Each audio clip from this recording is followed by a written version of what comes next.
here to talk about Sage Actions, future update to Sage Wallet. A little bit about me. I'm Brandon Hagstrom. You might know me as Rigidity, software engineer at Chia Network Inc.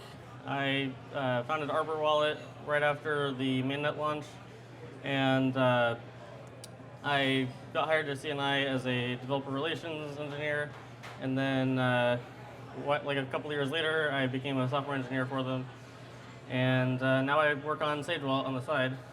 So what is Sage? I mean, you probably already all have it installed on your phone, but it's a light wallet for the Chia blockchain, and instead of talking to a centralized server, it talks to the peers on the blockchain directly, and it supports all the major Chia primitives that you know. It's built with the Chia Wallet SDK, which is a Rust library I've been working on for quite a while, that kind of takes all of the common code that wallets need to function and packages it up into a library that everyone can use for their own projects as well. And I guess today I'm talking about a new feature called Sage Actions, and how it can impact how transactions work in a wallet and what use cases it has, including some new features that are coming out in Sage Wallet by using this.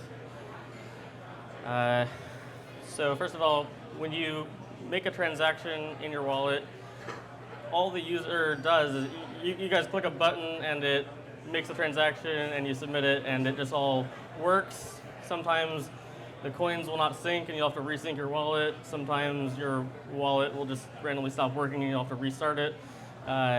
All sorts of issues, but most of the time it's supposed to just work.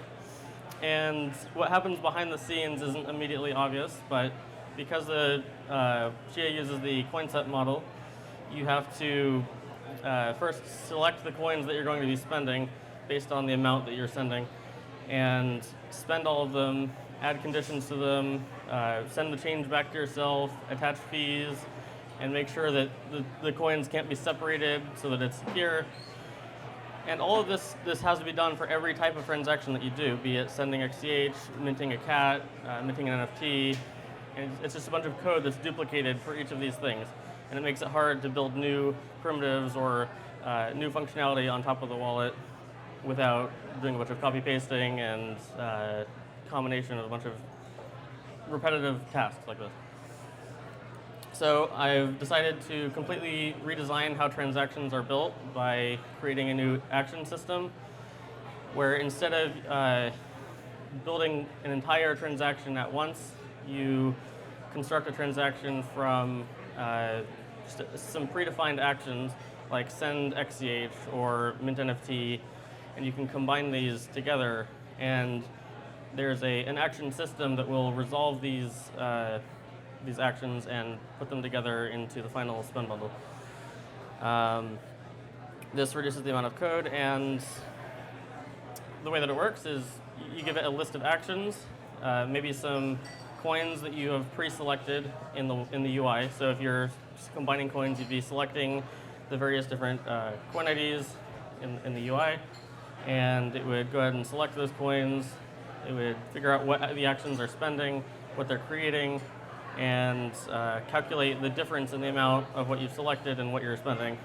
It'll select the remainder of the coins, perform the actions, finalize the spends, and sign the spend bundle, all behind the scenes. So the actions themselves are really simple, and all of the complicated work happens behind the scenes, which means that you can create complicated transactions that you couldn't do before.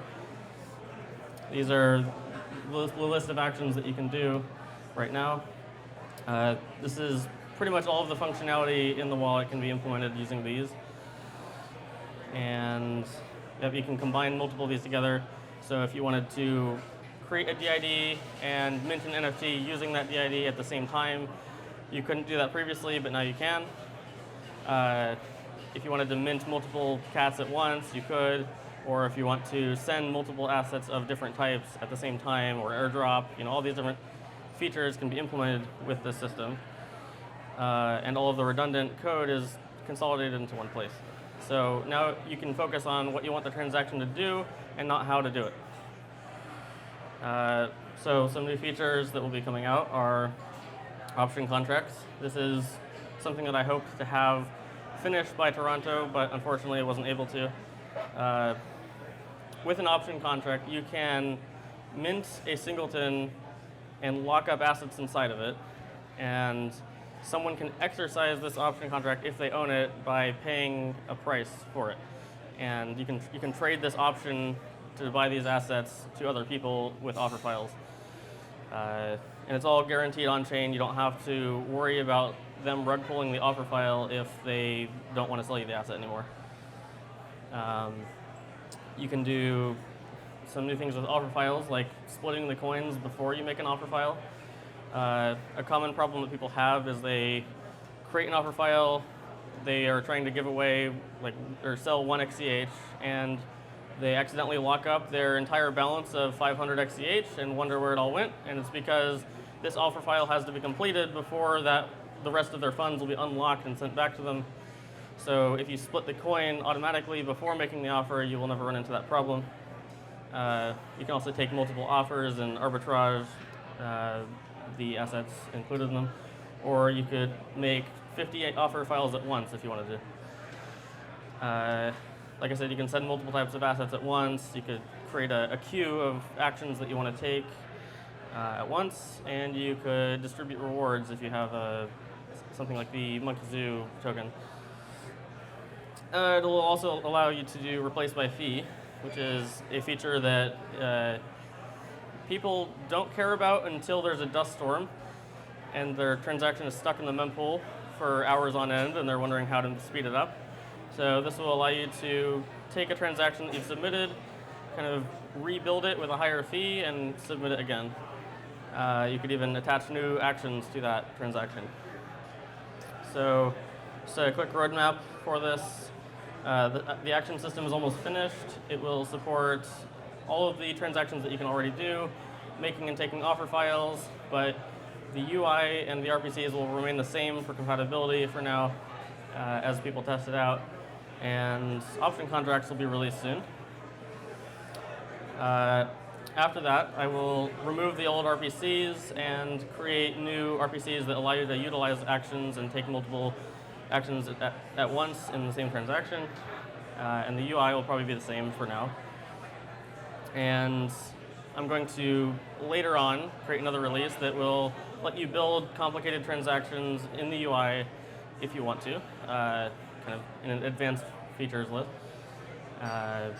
and some new offer functionality. And then I'll add the replace by fee stuff to the wallet. So that's my talk. Thank you for listening.